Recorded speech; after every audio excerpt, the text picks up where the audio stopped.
Welcome to another episode of the RankEmPodcast. I'm Garrett Seawright. Glad to have you alongside with us. As always, you can find us on all the major podcast platforms, iTunes, Spotify, iHeartRadio app. Also, we are on YouTube, and you can find us on Facebook and Twitter at RankEmPodcast. Joined again this week by my co-host, Don Garwood. Oh, yeah. How's it going, brother? And Don's a little excited because we are going to rank our top 5 favorite, or I guess 5 most underrated WWE wrestlers from the Attitude Era, so from roughly 95 to 2002. And you can find Don on Twitter at Donnie_G. I am at Garrett Seawright. And joining us, and we'll ask him where in the world he's at, is our good friend Reece Wolford. Reece, before we bring you in, you got to answer where you're at and what you're wearing, and you got to tell the truth.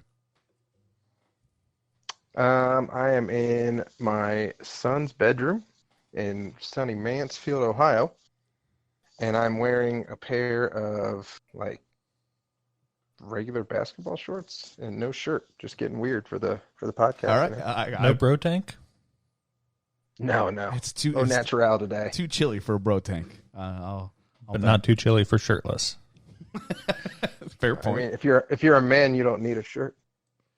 I feel like when you've got as many rolls as a Texas Roadhouse table, you need a shirt, Reece. I mean, that's just me. I'm not speaking about you. Well, the amount of rolls I feel like you're taking a shot at me right now. No. I was gonna say you run. Like I hurt my foot mowing the yard, and it was because I just had sat on my ass for a month. The amount of rolls at a Texas Roadhouse table, the correct number is 4. Is that there are not enough there. and just to clarify, we have enough rolls at this table. Is 0 because you've eaten them all with all that delicious cinnamon butter. Which 0 is still not enough. That's we need true. More. No matter and do you think those Texas Roadhouse waitresses ever get to would you like more rolls? Just bring it. Look at me. Do you need to ask? Right. My blood type is clearly gravy. I need some rolls. Hit me with them. We were at a restaurant with one of our buddies when we were in high school, and the lady came over. It wasn't Texas Roadhouse, but it was a sports bar, and she said, "Do you guys want any more rolls?" And this kid said no. Oh, and we wanted more rolls. And our buddy that we were with, he looked him dead in the eyes and he said, "You go back into that kitchen and you tell her that we want more rolls." We were seniors in high school. This kid was a sophomore. He had to go into the kitchen, find our waitress, and say, "I'm sorry. Apparently I was wrong. We would like some more rolls." Mistakes were made, and I was sent to rectify them. Yeah, pretty much. I mean, he had to atone for his mistakes. So we are going to rank our 5 most underrated Attitude Era wrestlers from the WWF back when it was still WWF. Can we get sued for calling it WWF, or do we have to call it WWE? I mean, I don't think once we make it big time, you might have to come back and. I don't think we have to call it anything. I mean, it's historically accurate. All right. So are we going to... I'm not a lawyer. In this episode, are we going to say WWF or WWE? I always call it WWF because I think that's when it was the best. I think we can just call it wrestling. That's true too. And so the Brawl is war. The worldwide, the World Wildlife Foundation, they can hit the pavement. I always love you would randomly see the World Wildlife Federation, and it's the 2 pandas, but one of them has a steel chair. You see that pop up every once in a while on some of the wrestling pages. Are there? Not to go off topic. There's pandas on their logo. I know, but are there 2 of them? Yeah, no, he's just getting ready to bash one of them with a steel chair. Oh, no, okay, I see what you're talking about. On the normal one, there's only one. Okay, I was going to say, wait a second, are there 2 pandas in the WWF logo? Okay. So now that we have cured ourselves of our ADD, let's rank our 5 most underrated Attitude Era wrestlers. Reece, since you're our guest, let's let you go first. Okay, so first and foremost, we gotta get something off my chest here. Jim Ross and Jerry the King Lawler, I think, made the Attitude Era 100 times better than it would have been. By if they God, wouldn't have been calling the shots. Yeah, exactly. That's fair. That's 100%. Stone Cold's music. My God, yeah, God is my witness. The Texas rattlesnake. But just they played off each other so well. they were always just super, super hyped about anything that happened. And also, I don't know if you know this, but during the Attitude Era, JR was the head of like talent relations. So he was basically like the GM of the Raw roster. Right. So he was putting matches together. He was bringing in talent and like getting these guys to work with each other essentially. So without him, who knows what would have happened. So your number 5. With all that said, so your number 5 is. With all that said, I'm gonna go X-Pac for my number 5.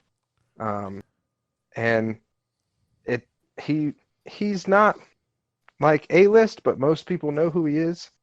He was part of DX, which was, I mean, in my opinion, the like coolest group of the Attitude Era, who didn't run around just sucketing everyone when we were 9 years old. Crotch shot. Yeah. Yeah, the Bronco Buster is a finishing move. Just put your jump right in your face. So the Bronco Buster, but then when he went to be a part of DX, he changed it to the X Factor for a little bit. Yep. And he was cooler than Road Dogg, but like wasn't cooler than any of the other members of DX. So that's why I think it was kind of easy to. I always liked to say he was underrated. And he had like a decent career afterwards. He was a tag team partner with Kane. See, until Torrie Wilson kind of got in the middle of that. Oh, am I getting stuff up? Am I getting too far down on your list and ruin my speech here? I appreciate that. No, so I actually I went through and like my list. I did like my favorite moments of everyone on my list, and when he was a tag team partner with Kane was my favorite moment of X-Pac. They were so just polar opposites. They were polar opposites, but they were really good together. And then, like, he convinced Kane that he was going to get him into DX so he could be in it. But then he ended up just stealing Kane's girlfriend instead and didn't let him be in DX. I don't remember. And that was the end of the tag team part, but that makes sense. I remember Torrie Wilson really being like the key to that whole relationship. Yeah, exactly. But so I'm at number 5. I'm going X-Pac. So Reece has X-Pac at number 5. I want to point out that I don't think I've watched wrestling since like the Attitude Era. I've watched it on and off. Since 2002, 2003. I haven't watched. So one, you're going to bring up folks that I like. Oh man, I forgot about insert artist or insert wrestler here, but. At the same time, I haven't followed. So there might be folks that are later in your guys' list that I haven't followed as closely. No, so. all of mine you're gonna know. I'm gonna know. Okay, so Reece if you don't know mine, it's sad. Reece, well, and there's I'm sure like you guys will know all 5 of mine. I feel pretty confidently. Reece has X-Pac at number 5. Don, you're number 5.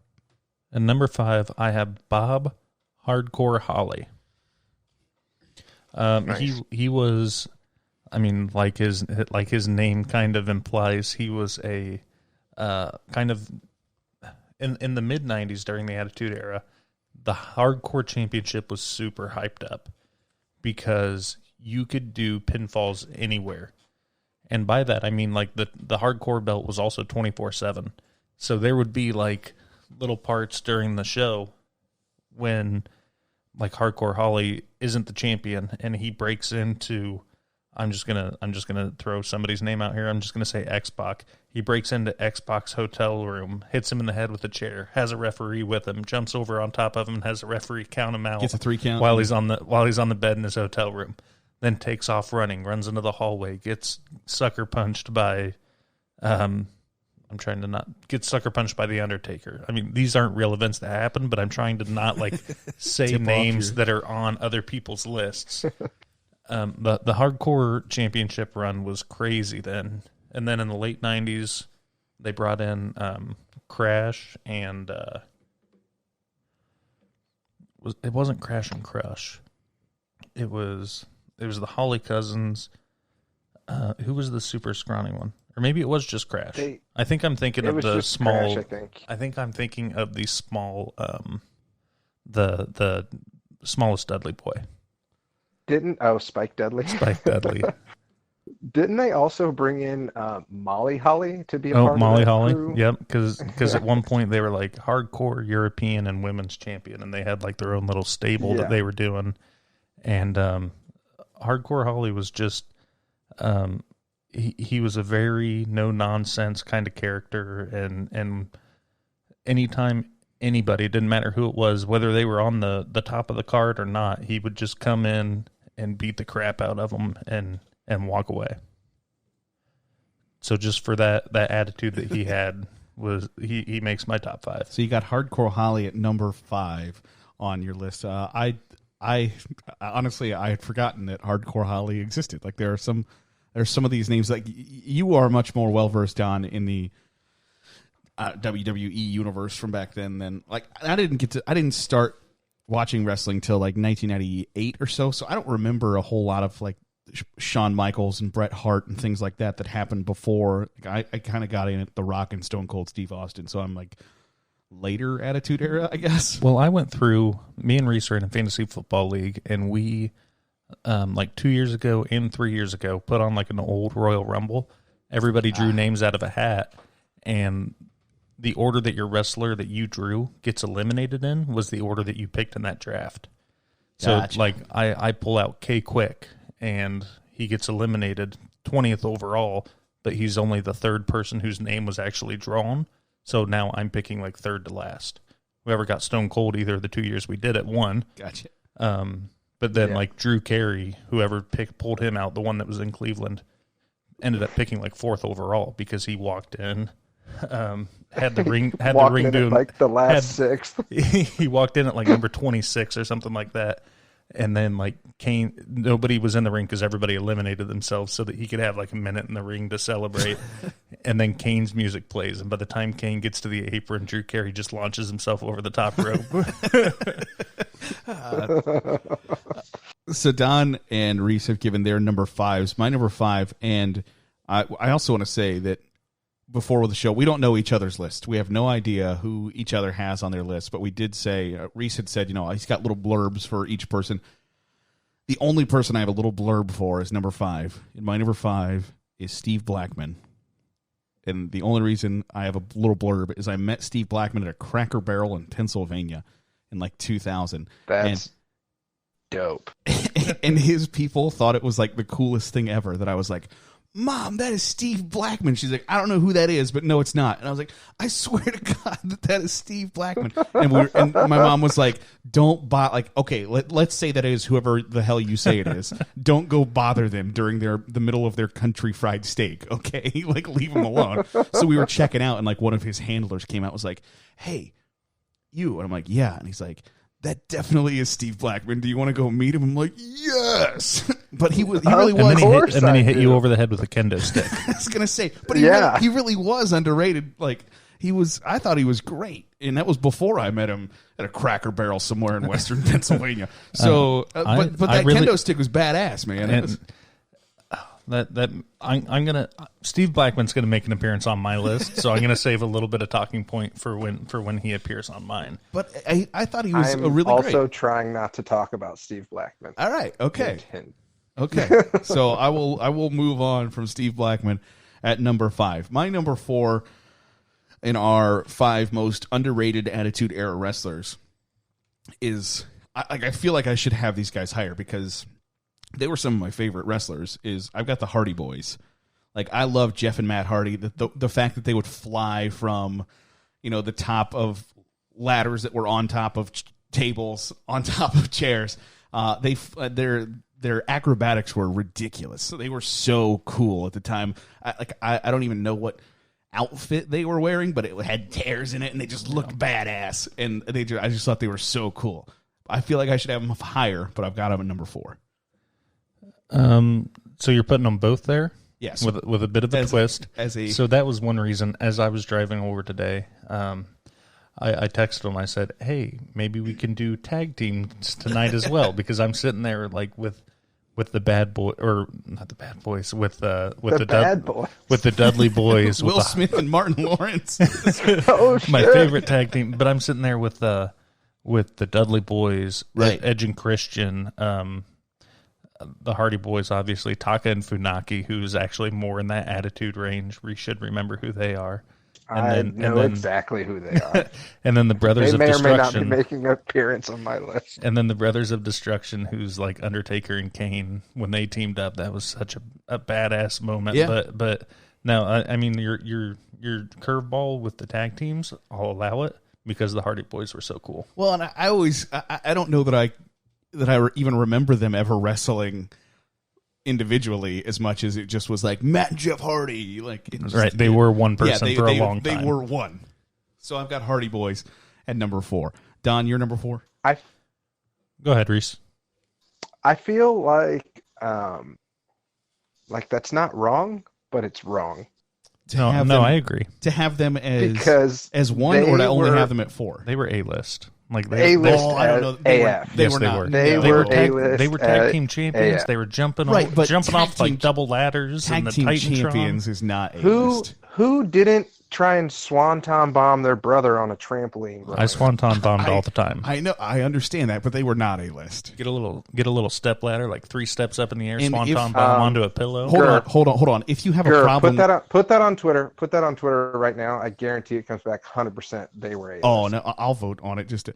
So if you have a problem, if you're saying that the Hardy Boys at 4 is an A-list, then I have a serious problem with my number 1. Like I have a very serious problem. Okay, so here's why I said it's not wrong, but it's wrong. So they were definitely A-listers, but during the Attitude Era, like when they came in, they weren't A-list for sure. Yeah, I mean they weren't there yet.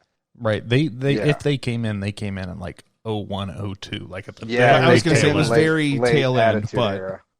But so if you guys are saying the Hardy Boys are A-list, we have a very real problem with my number 1. Very real problem. We'll run through it, and I'll save all my mockery for you in the after show. That's fine. No, we want the mockery here. I'm taking notes. Another thing that we have is that right before we started, we were talking about whether or not people were going to match on our list because the roster was so big, and talking about A-list versus B-list versus even some C-list.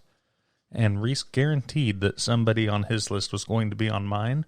So I don't know who it is, but my honorable mention is on your list. I texted it to Garrett before we started. It is also on my honorable mention. There's a really good chance that it's this next person. So if it is, just let me know. Yep. Okay. I will. What does everybody want? Yeah. That is exactly who we said. What does everybody need? Head. Al Snow from Lima, Ohio. Good old Lima, Ohio. Which is roughly 30% of the reason that he's on this list, and why I liked him so much as a kid, is that he was from an hour away where I was from. And you're just thinking, wow, if he can do this. Like, he wasn't the most athletic. He wasn't the strongest guy.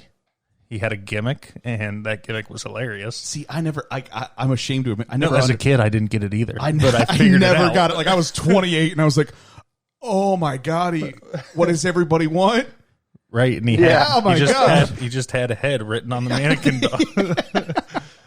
I didn't get it as a kid, and I was way older than I should have been when I was like, oh, my God. I'm going to guess that I figured it out in my early 20s, like when I went back to watch 2003 Royal Rumble or something like that. Oh, I get it now. King of the Ring 1999. Oh, sweet.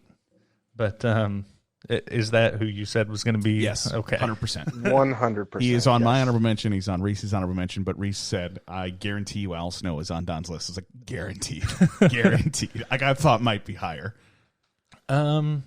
Originally, he was higher. I bumped him down and did some reconfiguring, but I had him top 3 originally, and I think that he's.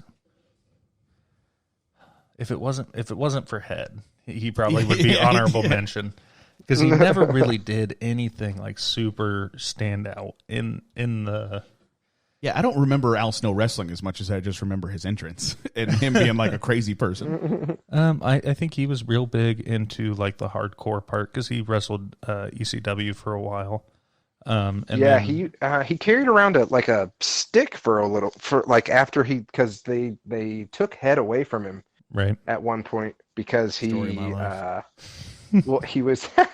at about the same time that they got the F out. Yeah, well, it was because a group of feminists were trying to sue him, saying that he was carrying around like a real head or something like that, and so they were just like, "Hey, don't do that anymore." So he started carrying around a like karate stick to whack people with. But I mean, really, his entrance is quote unquote music and that prop, and he had a decent hardcore run on his return in the late '90s to the WWE/F or whatever time period that was. So for those reasons, and that he's from pretty close to where we grew up, I've got him at number 4. So Don's got Al Snow at number 4 on his list. Reese, number 4 for you. Hello, ladies. Yeah. Val Venus is my number 4. And he's another guy that's like, he was never A-list, but anyone who watched wrestling in the mid to late 90s knows who Val Venus was. He was such a good character. Yeah, the smile on Don's face is like ear to ear. Like he was just too much, man. He came to the ring in a towel. Like he was like original DTF, like Val Venus. Oh yeah, like raring to go. Like he was if the like licking your fingers and then rubbing your eyebrows move was a person, it would be him. Do you remember what his finishing move was called, Reese? No. Because I'm pretty sure it was the money shot. When he jumped off the top rope. You are 100% because like correct. I didn't get that as a kid either. His character. Oh dang it! I just thought of another really good person for my list. His character was a former like porn star or adult entertainer that turned wrestler. Do you remember? This is like my lasting image of Val Venus. He got like abducted by the ministry okay, go ahead. Getting ahead of yourself, brother. So like I said, I put favorite moments for each person on my list, and my favorite Val Venus moment is when he got abducted by like the fake WWF Yakuza with Taka and Funaki. There you go, Funaki. And they were a part of it. And it's because he slept with the one dude's wife. Right. And they recorded it and like showed it on Raw. Oh yeah. He put it as like it was like the music segment. Right. Instead of The Rock out there singing on a guitar, it was him showing that. But it ended in a cliffhanger as they were about to like legit slices. They were going to dismember him. They had him out there in the middle of the ring with a katana, and we're about to cut his Johnson off on live television. And the episode ended, and it went to a cliffhanger, so you had to wait a whole week to see what happened. Right. You just assumed that this dude got his Johnson lopped off. Like, I think it went black on the strike down or whatever it was, and then the episode was just over. It comes back the next week, and you find out that he's saved by John Wayne Bobbitt. Pardon my French. Who in real life had his junk lopped off. So it was like when you were watching it, you had no idea, but then when you watch it back as an adult, you're like, oh my God, how did they talk this guy into doing that? Is that the dude who got it bitten off by his wife or something like that? Yeah. He lopped off with a knife while asleep in a bed. He was sleeping. Yeah, he for real got it taken away. Yeah. And then he comes to his rescue. It was just, again, something you said. When you're a little kid, you don't get it, but then you watch it back as like an adult or in your late teens, and you're like, "What the hell?" Also, there were so many great like cameo appearances back in that. Like Dennis Rodman and Karl Malone were Mike Tyson. Donald Trump got stunnered. It was the worst stunner of all time, but it happened. It was a great stunner. Well, yeah, it was a great stunner. He almost broke Donald Trump's neck. he real life stunnered him because he wasn't athletic enough to fall with it. So That's so true. So Reece has Val Venus there. Don, you're number 3 on your list. It probably has changed. How many times has your list changed since we started this podcast 25 minutes ago? Number 3 right now started off as number 2. But it wasn't. So number 3 started off because number 1 was mentioned, and then I was like, I really like that guy. But I'm going to move him to number 2 and then put this guy up at number 1 because it's I've thought about this list a lot and am just constantly overthinking it. It's okay. I'm an ass man. I'm an ass man. The badass Billy Gunn, number 3. 1, it's a great theme song. Like, it's a great intro. I love to kick them. I love to smooch them. And in 1996, hearing ass on television was an event. An event. When you're 7 years old and you're not allowed to say that word, but you can hear it on Monday nights. And so a lot of these picks are nostalgia oriented, but since we talked a little bit about tag teams, I loved him, the badass Billy Gunn and Road Dogg Jesse James.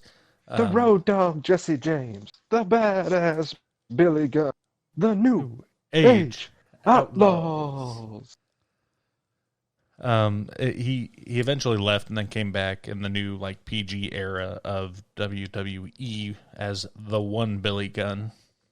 But he had the Fame-asser as his move, which was essentially he just had like a standing big leg drop. Kissy lips. He had big kissy lips. Ass. He had big bright pink kissy lips on his big bright there. green trunks. But him and the Road Dogg Jesse James in the mid '90s to late '90s were my favorite like standout tag team or standalone tag team that didn't just run for like 2 months like the Rock and Sock Connection. So not to interrupt, but to interrupt, I met Don in college. Fun fact: the first time I ever went like back to his like house, not in the dorms, and hung out, he has.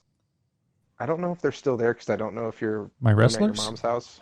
Yeah, they were. He had the badass Billy Gunn and the Road Dogg Jesse James still in the package, hanging on his wall. Oh, I'll have to look for him because I had Kane and Undertaker and the Rock and Stone Cold too. Which it wasn't like that super impressive. I completely forgot about them. Like it wasn't even like pristine packaging. Well, they weren't impressive at all. No. Like they weren't. You actually did really like these guys, but like they weren't even like collector's items or anything. No, they were like $9 Walmart wrestlers. Right. Like they just were there. You know what? I think eventually I opened them up. Like, I might not have.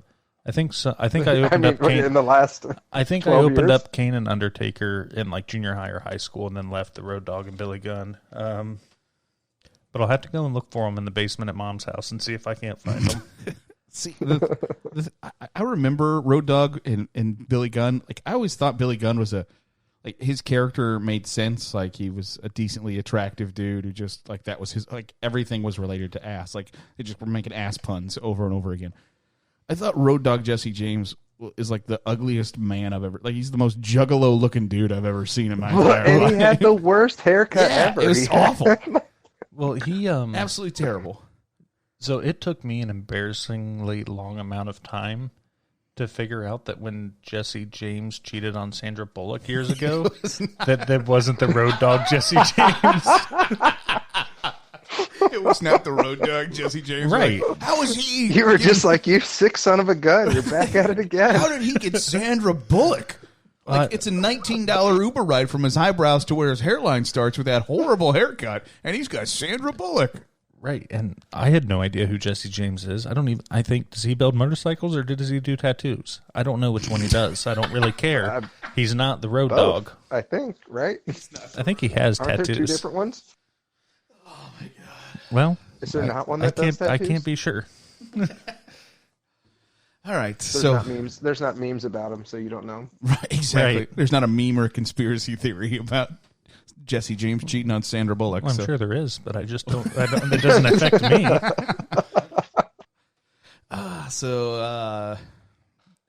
Billy Gunn was Don's number 3. I think we got to hit Reese's 3 as well. I was gonna say we got to. I think we. Yeah. I think I deleted my list actually, so we got Rip. It's probably good because it wasn't B-listers. Hey, whoa, hey! Actually, Garrett's just gonna pick people off of our list and make a new top 5. So, next pick, update Glass Shatters. My God, it's Stone Cold at number 3. So he was a B-list in 1992 when he was the ringmaster. Shut up. So my poll I've got up on Twitter on my personal @GarrettC. It's a 50-50 split right now of we're the Hardy Boys A-list wrestlers, and our good friend Kiwan. I'm going to vote on it right now to ruin that 50-50 split. Our good friend Kiwan said, "I'll fight anyone who says they weren't.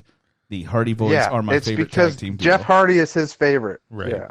That's because they're so great, but they were not A-list. Okay, 60-40 now, Gur.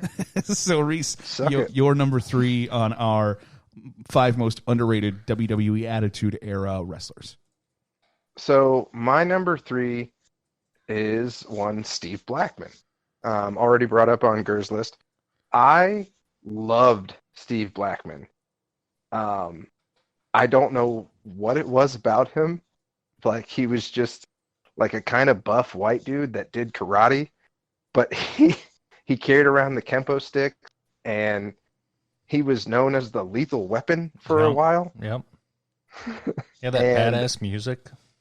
Yeah, he was a 6-time hardcore champion, which I didn't realize until today when I was looking up, because I knew he was a hardcore champion. See, I think and I was like, a lot of the older people who didn't ever get the push up to the top of the card, that's what that late 90s hardcore and intercontinental. Yeah, I think that really was the main thing that they went after, and that's why they made it 24/7, and everybody was the champion all the time. But I also didn't realize, I found this out when I was looking him up too, because he kind of fell off the face of the earth. He got malaria at a WWF show in Africa and was bedridden for 2 years. Really? I did not know that. And that's why he stopped wrestling. That's crazy. That's not malaria. What? I didn't know it was 1960. I was going to say I didn't know we were playing Oregon Trail here. Bill Gates didn't help him out. But my favorite. So like I said, favorite moments here. Do you remember the fake octagon that they used to have? Yes. No. So it was called the Lion's Den or something along those lines. But him and the way you won is you climbed out of it. There were no pinfalls. You just had to beat the crap out of the person and climbed out of the cage. And it was an actual cage. It was just instead of the squared circle, it was octagonal. Yeah. But it was a match with him and Ken Shamrock, and they just beat the crap out of each other with those damn kendo sticks. Were they tied together? They weren't tied together, but they multiple different times they jumped off the cage and Superman punched and tackled, and like I said, they each got smacked with a stick 5 times. Those two were athletic freaks. Won. Yeah. Just a real. I'm pretty sure he had nunchucks for a little bit instead of the Kempo sticks. That seems right. I wonder, he was a black belt in something too. It was he was a legitimate karate person, but he just never. I feel like he never got the shine he could have because Ken Shamrock was just a better version of him. Here's this karate guy. Oh, well, here's this other guy that wrestles and breaks people's ankles and slams them on their head. Right, which you're right that they were kind of almost the same character at the same time, and Steve Blackman never really got the run. He probably deserved. I'm looking up his entrance here. They weren't nunchucks. They were just super tiny, they were nightclubs essentially. Oh, okay. Or Gotcha. So that's Reese's. Tampas. That's Reese's number 3. So now that we've, I guess, decided that the Hardy Boys are A-list, I'm in trouble at number 3 even. So the Hardy Boys, Jeff Hardy didn't become a WWE champion until 2008, which is way after the Attitude Era. So I'm fighting still battles for my number 4. But my number I said you're right but wrong. I get that. Which you're gonna then my number 3 is worse, I think, which makes my number 1 my number 1. You guys are gonna beat the hell out of me. My number 3 is Edge. I really loved Edge. Oof. He was not A-list until like 2007. 4-ish. 2006-ish. So Edge and Christian were A-list. I was just about to say Edge and Christian were like big tag teams right around the same time as the Hardy Boys. Tag teams were not A-list. Like if you were a tag teamer, you were not on the A-list. Like there were A-list put together to be tag teams. But the Hardy Boys were not A-list. The Dudley Boys were not A-list. I mean, they headlined pay-per-views.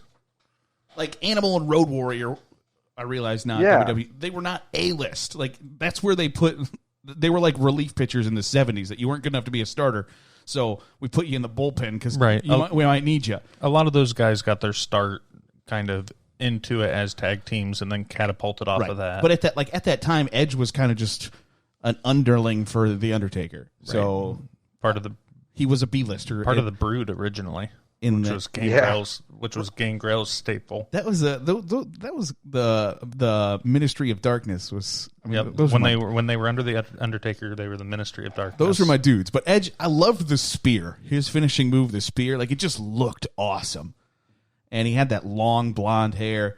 He just looked like a wrestler. He had a great finishing move. So I got Edge number 3. So I guess a good way to clarify that is we're talking about Edge, not the quote-unquote rated R superstar. Because that's when he really kind of turned. So pre-rated R superstar Edge. Yes.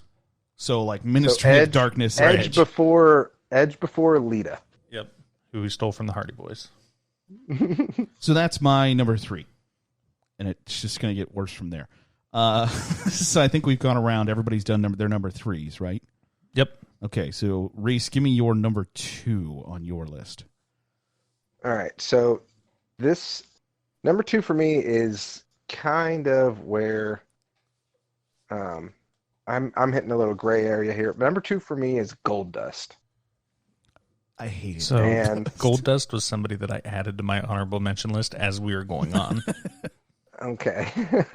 So he's, again, not somebody who I would consider A-list, but he's definitely someone that everyone knows, and he is kind of like a legacy wrestler because he's Dusty Rhodes' son, and I'm pretty sure he's still wrestling for whatever Jericho's wrestling is now. He's done a couple appearances because then Cody Rhodes, his son, who is his son, was like Stardust for a bit, and then had a little rivalry with the Arrow from CW.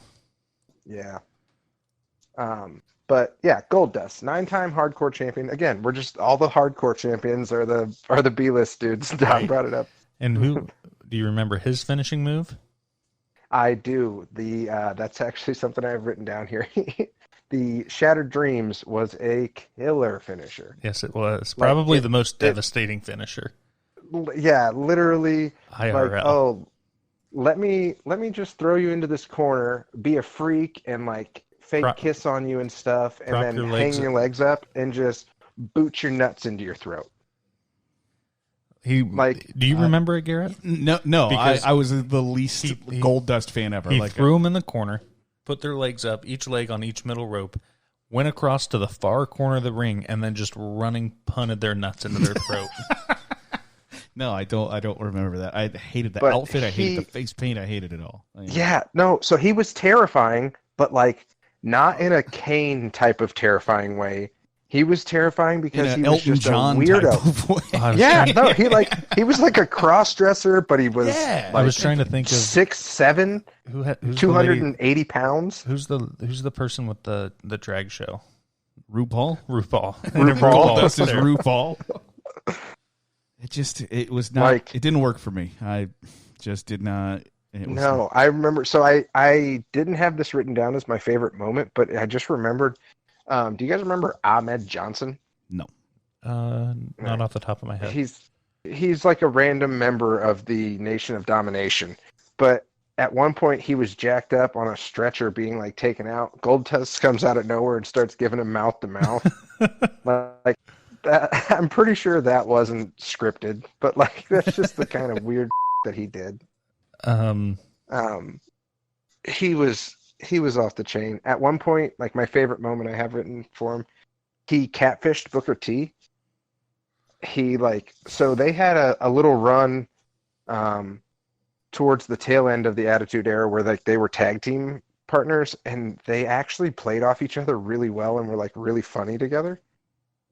And then Booker T was like joined the NWO when they came over and started trying to take over, and they wouldn't let Goldust in. So he got this like girl to give Booker T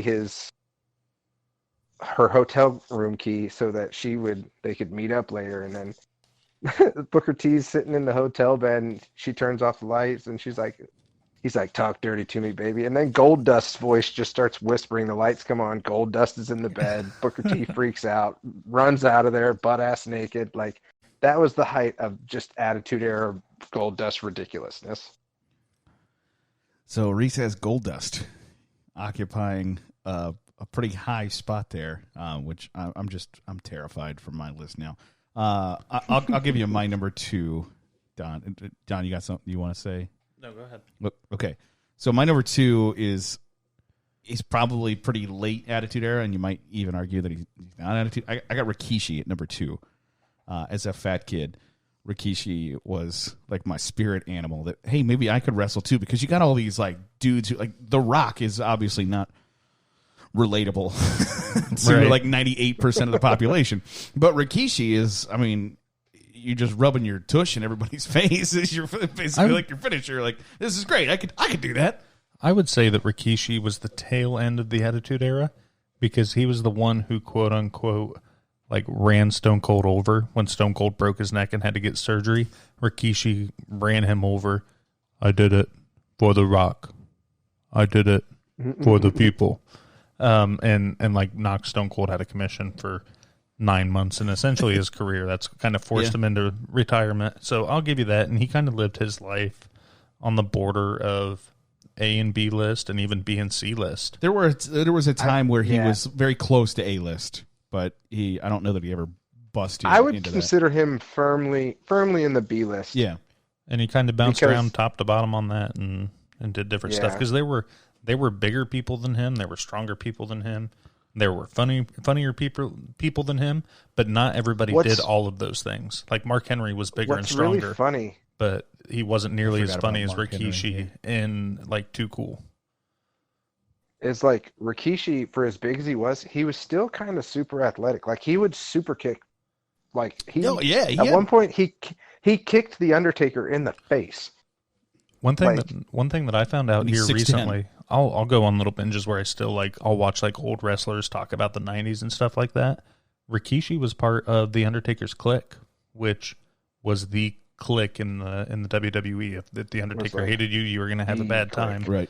Like he was the judge in the back room. If somebody stole someone's finisher or stiffed somebody in the match, the Undertaker got the final say.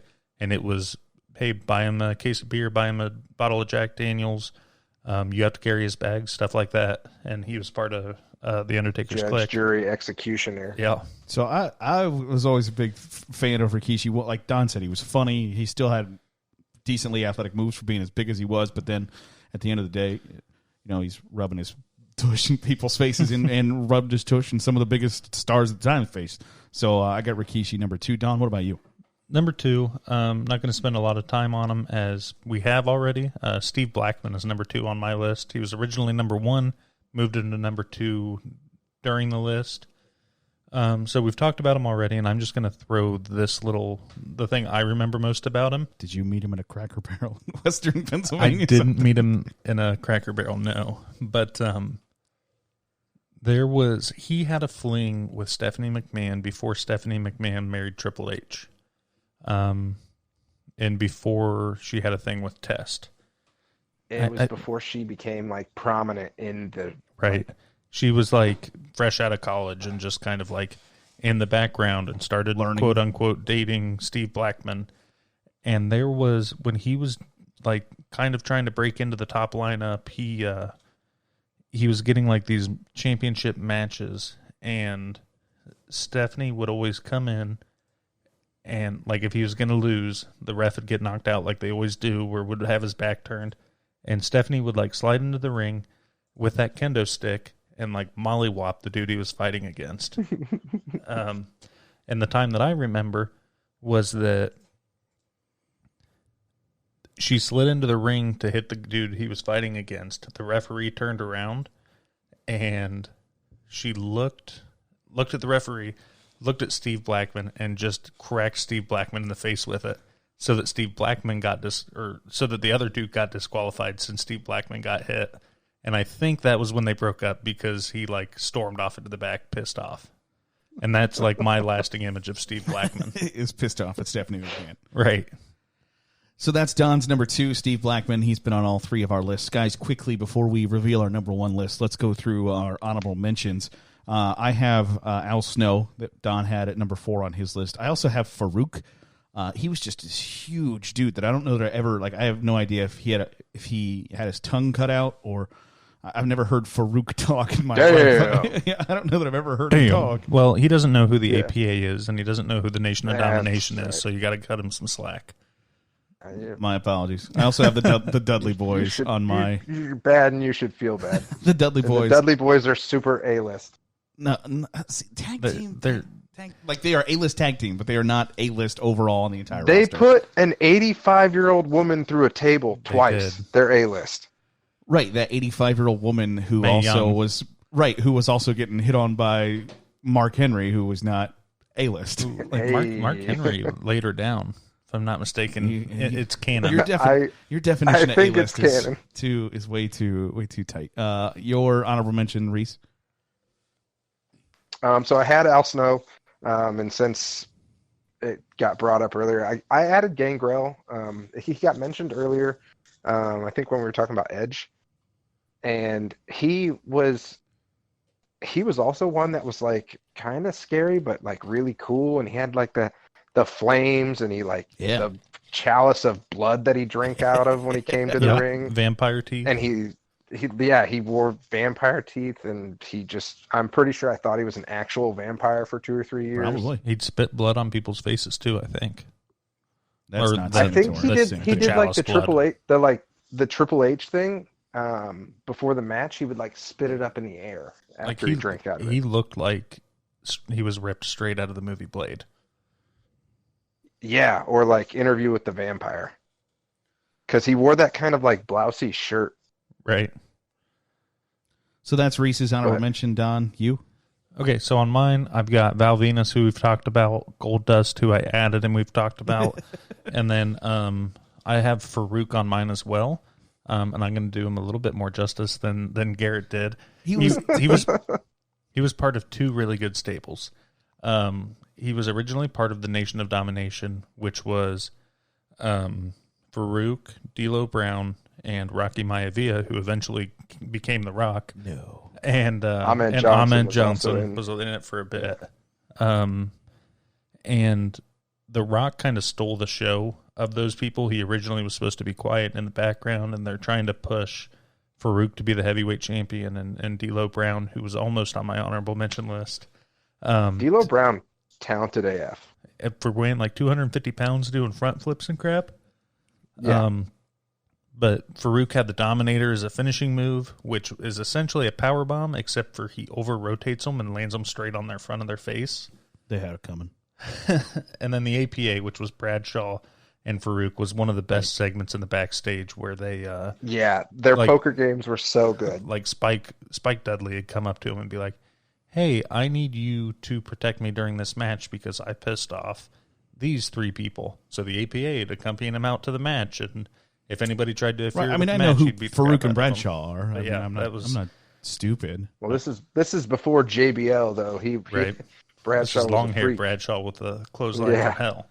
But that rounds out my honorable mention list. All right, so before you give your number 1, guys, let's relist our just really quickly your 5 through 2.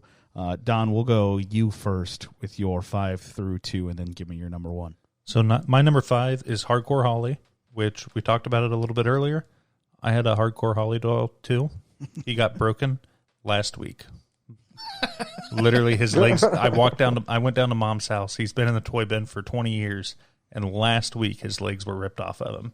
Al Snow was number 4, Badass Billy Gunn number 3, Steve Blackman number 2, and his clone is number 1, and that is Ken Shamrock. It's fair. So the ankle lock was devastating before Kurt Angle did the ankle lock. He wore those UFC gloves. This is way before I even watched any kind of mixed martial arts or anything like that. But he's just a super jacked dude out there, just destroying really anybody. He would snap at the beginning of the match and destroy every other B-list star on that roster. And occasionally he'd get the best and could almost get into that top tier lineup, and then something had happened and he'd go back down, and then he legitimately fought in the UFC for a while. Yeah. Or in Bellator or whatever it is. Whatever MMA. Yeah.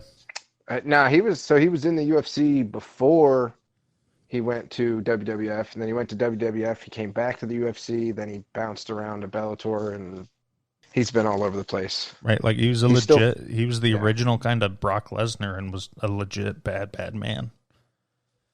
So that's a solid number 1, Don. Reese, your 5 through 2, and then give me your number 1.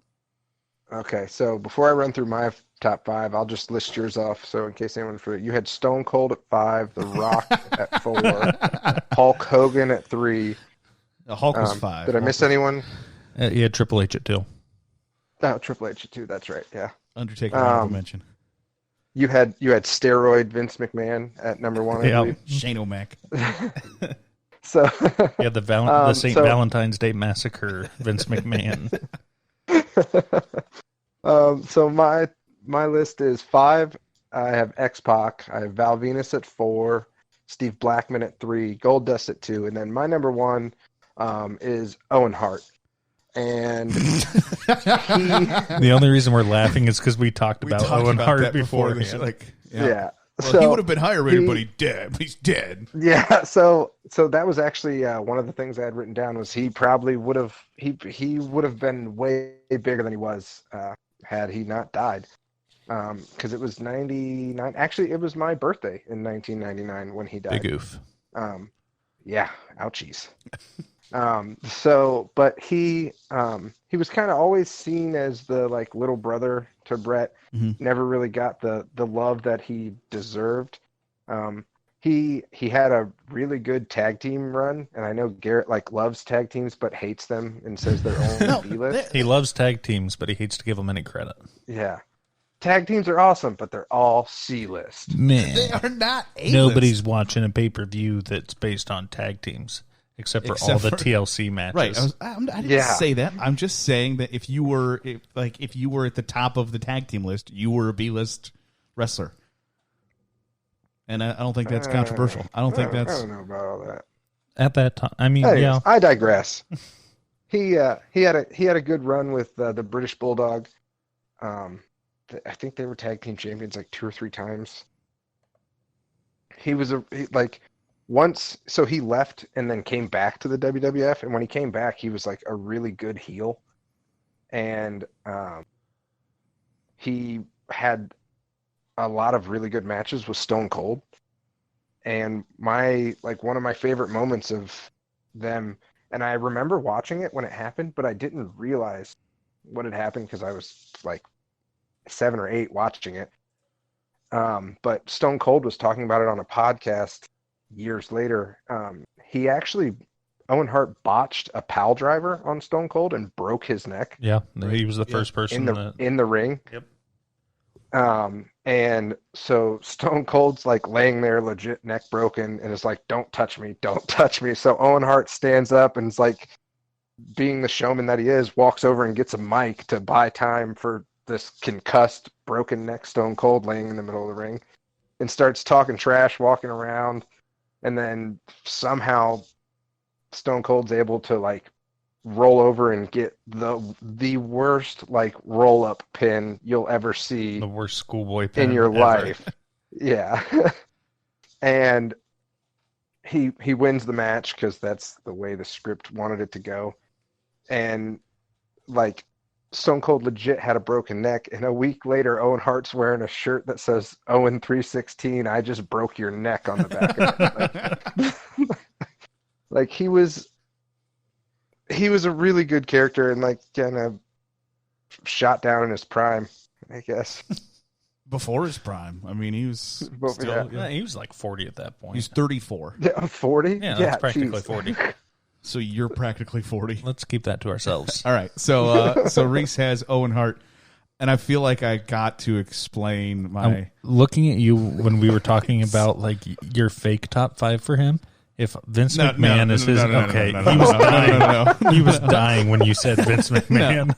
So my 5 through 2 is Steve Blackman at 5, the Hardy Boys at 4, Edge at number 3, Rikishi is number 2.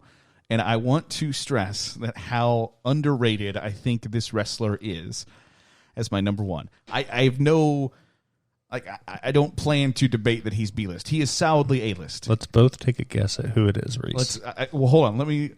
I think this wrestler should be like first in line for the Mount Rushmore. I think should be know first who it is. alternate. So do I. For the Mount Rushmore. Like I think so highly of him. But So, I know that Don, he's solidly A-list. On 3? On 3. 1, 2, 3. Mankind. That's 100% Mick Foley. Mick Foley, Mankind, Cactus Jack, whoever he is. He's 100% the most underrated wrestler. I realize that he is super A-list, but I think he's one of the best wrestlers of all time.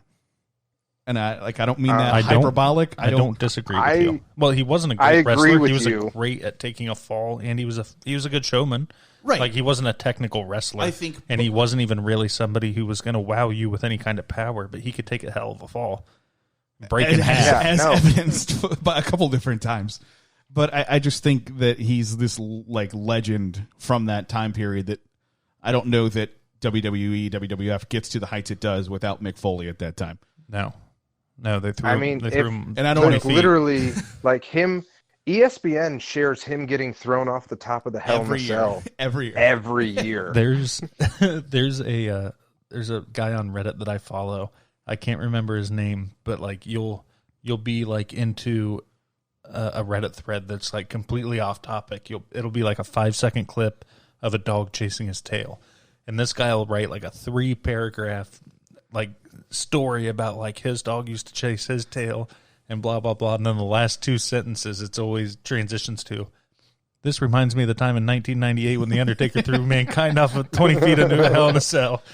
And so, like, you get super invested in this story, and then you just read that. Like, it's probably the most, if not the second most iconic match and moment. The only thing that I can think of that can possibly have more clout than that was when Hulk Hogan picked up Andre the Giant. That was that was super impactful back then. I mean, John Cena does it to the Big Show all the time. Just from a historical standpoint, I think that when he slammed Andre the Giant. But the image of right Mick Foley flying off the top of that Hell in the Cell and landing on top of the Spanish announce table. It's always the Spanish announce. It's always the Spanish announce. Those guys can stand the rest of the pay-per-view. But I just think I just think he elevated the WWE and the WF at that time. Well, and then he got to a level that it would not have gotten to if not for Mick Foley. And so I realize that he's super A-list and maybe, the fourth most famous wrestler from that time. They had but I just have him at number 1. They had a little documentary kind of thing on YouTube that I watched recently. There was The Undertaker and Mankind talking about that match. Right, yeah. And The Undertaker was like, when they had to raise up the Hell in a Cell to get the stretcher for Mick, and I'm standing on top of it, and they just start raising it. And it's like Vince McMahon's out there, Jesse Ventura, and Terry Funk were all out there like helping him like get stretchered up. He gets halfway up the runway, gets off of the stretcher and runs back up. He's like, I had no idea if I could get up that thing, but I climbed back up it somehow. Then the ceiling of the Hell in a Cell broke through. Taker puts him through the roof, which they still to this day are like, that was not supposed to happen. Right, like they didn't have enough ties. In that documentary, the Undertaker's like, I'm standing there like, what the hell? He's like, I just took a step back onto the crossbar. If I didn't do that, we're both going through. His trajectory changes. He's like, I land on him. Who knows what happens then? But then they throw thumbtacks out in that match. Right. And, they're all over Mick Foley, and he is at the end. At the end of the night, the only thing that might be worse to get choke slammed onto than thumbtacks is probably Legos. Right, because those aren't breaking the skin. Right. They're not giving it all. You're just going to have that imprint for the rest of your life. But after that match, Mick Foley is like, they put him on a stretcher to kind of wheel him out of there, and he says, gets up. But he says, have I already been on a stretcher tonight? Like, that's the beating that dude took for the show. Have I been on a stretcher? Yeah. Well, I can't go out on a stretcher twice in the same night. I can't be on a stretcher twice in one night. And so he limped up the ramp. I mean, he was a bad dude, and he had that hole in his lip from where his tooth came out. He put his tongue through it. Yeah. He's like, I'm sitting there thinking, how can I make this look cool? And just sticks his tongue through the hole in his lip. So I give him a ton of credit. I think he should be very close to the Mount Rushmore of WWE. So he's always underrated to me. If we did like an underrated Legends episode, I think he would be on everyone's list. Yeah, I think you're right, but I know that he's not absolutely a legend. I know he's not B-list, but I just have him. I have no qualms with Mick Foley being on your list. All right, well, we can talk about except for he's not underrated. I think he's horribly underrated. But we can talk about that in the reaction show that you can find on our anywhere you download our podcast. But Reece, want to thank you for hopping on. Give folks your Twitter handle so they can tweet you at your list. I am at Twitter at RA Wolford OSU. So you can find Reece there on Twitter. Don, your Twitter handle? Donnie_G. You can tweet at Don. I am at Garrett Seawright, 2 R's, 2 T's, at Garrett Seawright. You can follow us on the podcast at RankEmPodcast on Facebook, Twitter, YouTube, and you can download our podcast wherever you listen to your podcasts, iTunes, iHeartRadio app, YouTube, Spotify, wherever. Give us a 5-star review. Give us a like, subscribe, whatever you can to help us out. We certainly appreciate it. Reaction show, you can listen to that. We posted right after the show. And I'm sure there'll be plenty to talk about. Thanks again for joining us on this week's episode of the RankEmPodcast. And join us for our Mother's Day special, which is coming out on a Sunday. Looking forward to seeing you then. I'm Garrett Seawright. This is the RankEmPodcast. Thanks for joining us.